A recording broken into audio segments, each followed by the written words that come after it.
All right, we're going to take a look at our optional method calculations now. The optional method for single-family dwelling and multifamily dwelling units. And the optional method is quite a bit easier than the standard method. There's really very little rules when it comes to that. In fact, everything that's contained in the rules is going to be there really in about a half a page worth of material here. And that's going to start off on, I believe, page 79. Let's take a look at that. Page 79. Yep, page 79. And if you take a look bottom of the left-hand column, you can see I hit that with a different color highlighter to say, hey, whoa, whoa, whoa, whoa, whoa. Remember, now we're talking about something different. We're talking about optional feeder and service load calculations.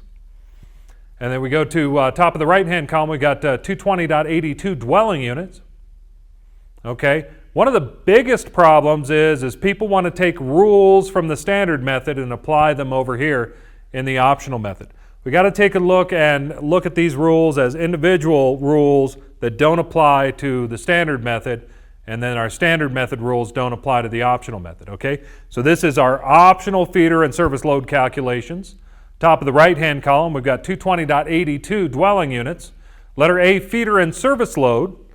It says the calculated load shall be the result of adding the loads from B and C.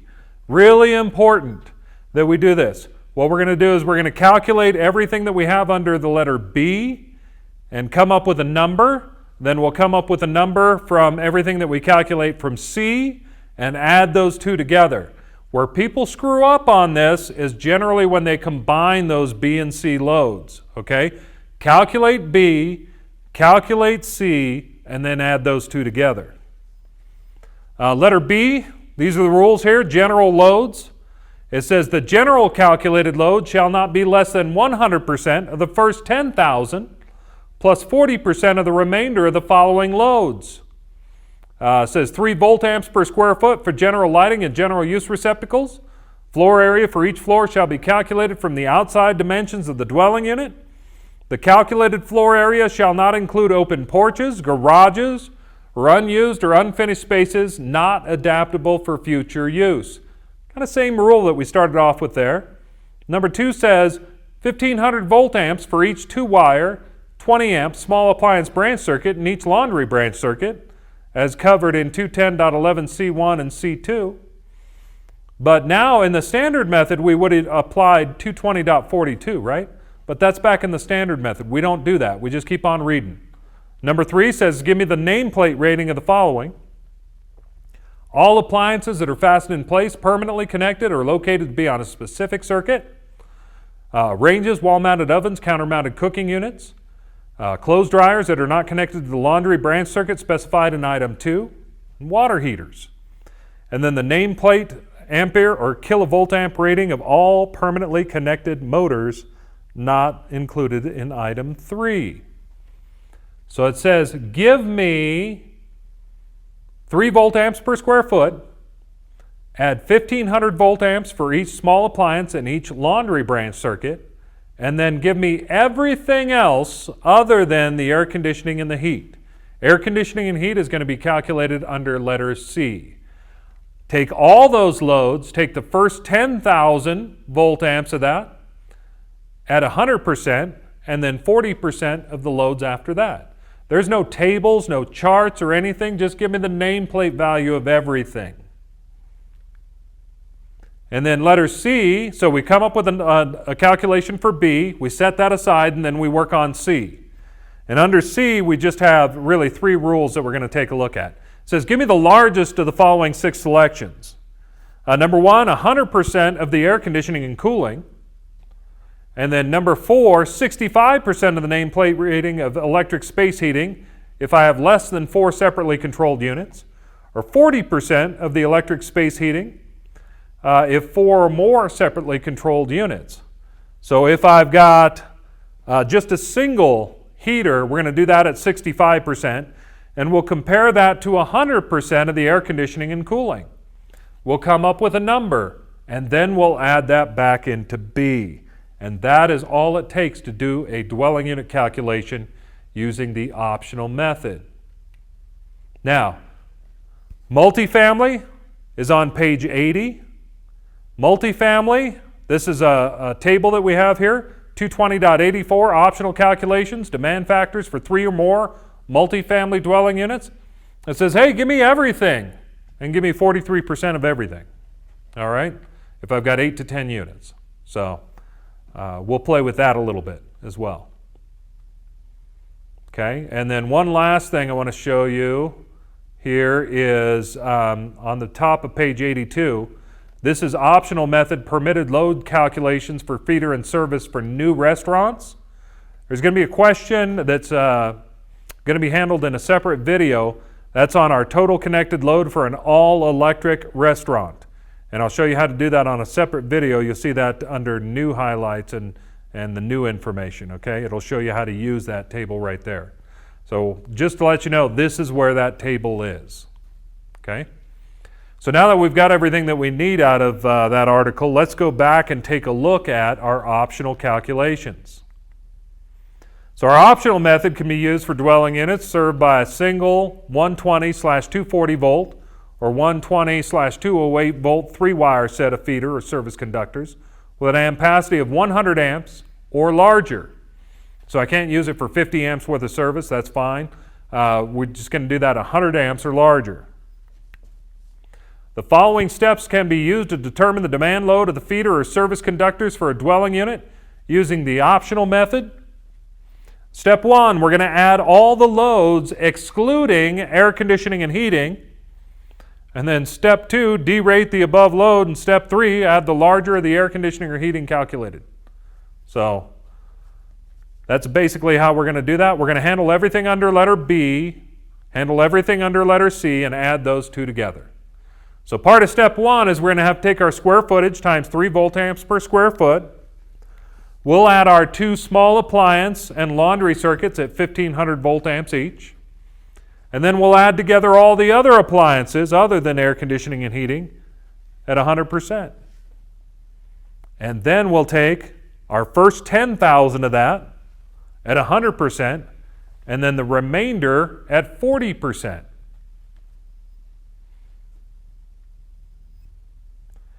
And then we'll take a look at the items under letter C, right?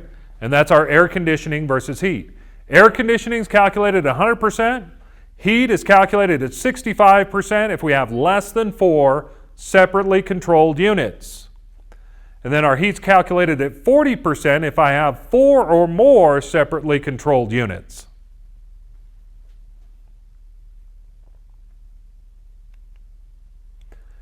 So let's take a look at one. Using the optional method, what's the total calculated demand load for a 6,000 square foot dwelling unit containing the following loads? That's a lot of loads here. So let's go ahead and work that together, okay? And we'll do that up here on the board. All right, so I got a 6,000 square foot dwelling unit. And I've got an 8 kilowatt cooktop, 2 4 kilowatt ovens, a 1,000 watt dishwasher, a 9.8 amp garbage disposal operating at 120 volts, 1,500 watt trash compactor, a 400 watt clothes dryer, a 4,500 watt water heater, 1,100 watt built-in microwave, 10,000 watts of electric heat, just a single unit, and then 26 amps, 240 volts of air conditioning. Okay, so let's take a look at this. So the first thing we're going to do is we're going to start off with our square footage, 6,000, right? And we're going to do that times 3 volt amps per square foot, right? And that's going to give me 18,000, all right? I'm going to grab another marker because this one's not working properly so that you guys can see that a little better. We'll start over here. So we've got 6,000 square feet. Right? 6,000 times 3 is 18,000. A little bit easier to see that, right? All right, and then we've got everything other than our air conditioning and heat, and then we also need to make sure that we do the small appliance and laundry loads, right? So I've got my 2 small appliances, that's 3,000, and in my laundry, 1,500, And then we're going to take a look at our equipment that we have. Remember, we don't derate at this point because that's the standard method. This is the optional method. We're going to add everything other than the air conditioning and heat.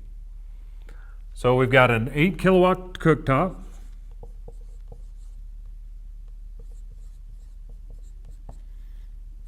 That's 8,000, right? We've got our ovens, 2 4 kilowatt ovens, 8,000. Then we have a garbage disposal. A dishwasher.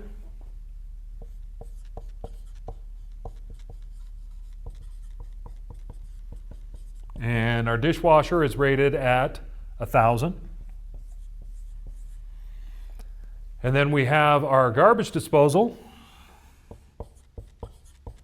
That's 1176. Again, 9.8 times 120, 1176. No, I'm sorry. Yeah, garbage disposal. And then our trash compactor is at 1,500 watts. We have a clothes dryer. And remember, that's 4 kilowatts. What are we going to do with that? 4,000. Because we're not going to use any of the rules from the standard method, right? And then we've got a water heater. And that is 4,500. And then we got a built-in microwave. And that is 1,100 watts. So what we're going to do is we're going to add all that stuff together, okay? And I'm going to cheat. I'm going to go to the next slide because I already added it together for myself. I got 51,676. Let's go ahead and make that bigger so you guys can see that a little bit better. All right. Oops. There we go. So I got 51,676, and then we're going to derate that. So our first 10,000, we're going to do it 100%. That's 10,000. And then the balance, 41,676, we'll do it 40%. And that's going to be 16,670.4. We add those two together, we get 26,670.4. And then we're going to take a look at the air conditioning versus the heating. Now, rule number 1 under letter C is going to be, we're going to do 100% of our air conditioning. So if I take 26 amps times 240 volts, that's 5760. At 100%, that's going to be 5760, not 6240, but that's all right. And then we've got our 10,000 watts of electric heat. We're going to do that at 65%. And so 65% of 10,000 is going to give me 6,500. And that is note number 4 under letter C, in case you're missing that. If I have less than 4 separately controlled units, then it's going to be at 65%. If I have 4 or more, it's going to be at 40%. And so I take my 6,500 plus my 26,670.4, add all that together, I get a total volt amp demand of 33,170.4. So that's all there is to it. So as you look at that, we're going to do our square footage times 3 volt amps per square foot. We're going to add our 2 small appliances on our laundry load, and then all the stuff other than air conditioning and heat. Then we're going to add all that together. We get 51,676. We take the first 10,000 at 100%, and then the balance at 40%. We work out that math. We end up with 26,670 as our calculated load for letter B. And then letter C is our heating or cooling. Our heating we did at 65%. Our air conditioning we did at 100%. And even with my bad calculation on there, 6,500 is still bigger than 6,240. All right, so we chose our 6,500, and then we added those two together, and we ended up with 33,170.4. All right. So that's how you do those. Why don't you guys give it a shot? Got one up here for you. See how you do. I got a 2,000 square foot optional feeder service calculation. 2,000 square foot house. I got a dishwasher, a disposal, a microwave, a water heater, a well pump, 3 horsepower at 240 volts, a dryer, a range, air conditioning, and space heating. All right, so you guys can work through that, see if you can come up with the answer. I'll give you a minute to do that. Go ahead and pause the video.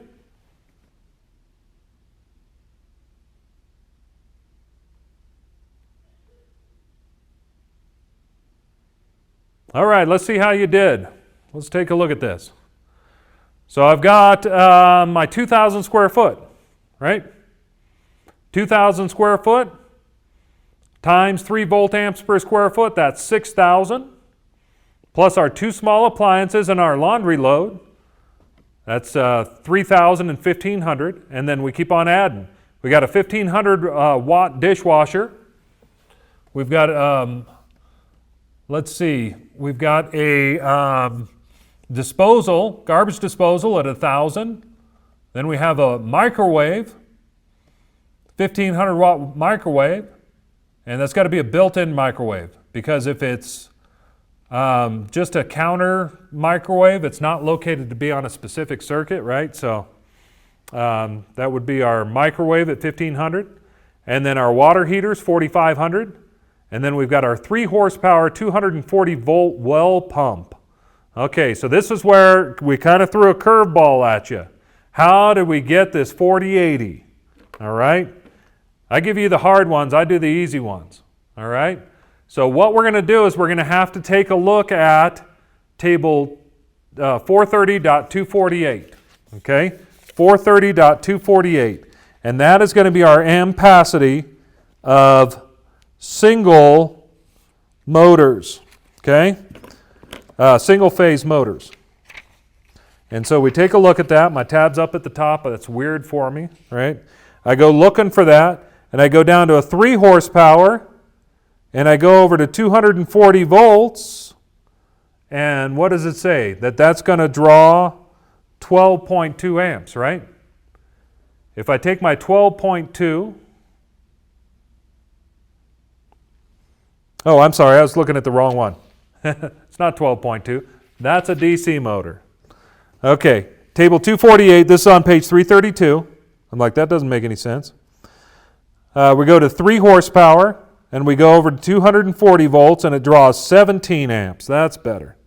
So I do 17 on my calculator times 240, and that gives me 4080. That's how we got that. We got that from table 430.248. Now, unless you had that knowledge out there, you probably got this one wrong. That's okay, but we do learn about these tables on here. So as long as we're back here in these tables, let's look at it. Table 248 is for single-phase motors. Table 250 is for 3-phase motors. So page 332 and 333. And so that's where we get our amperages on those. And again, volts times amps is going to give me volt amps. So 4080 on there.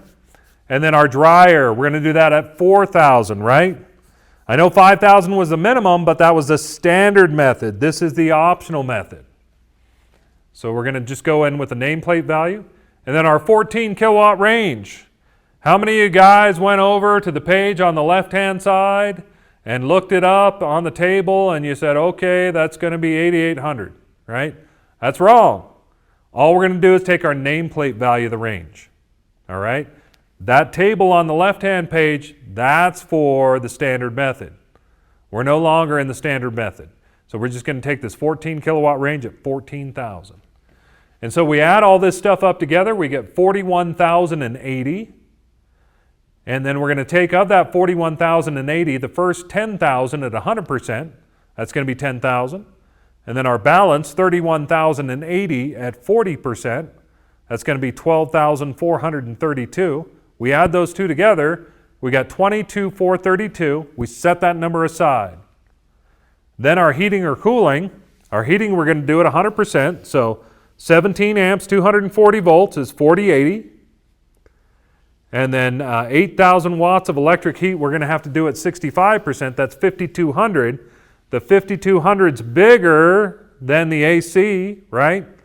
And so we're going to have to use that because it's non-coincident load. We add that to the original letter B calculation, and that's 22,432 plus 5,200 is 27,632. All right? So that's how we do those. Pretty straightforward, pretty simple. If you guys are having trouble with that, just back up the video and go through there. Bonus points if you can tell me the make and model of the car in the garage. All right, let's take a look at the optional method multifamily calculations. In a lot of ways, easier than even a single family. So let's take a look at this.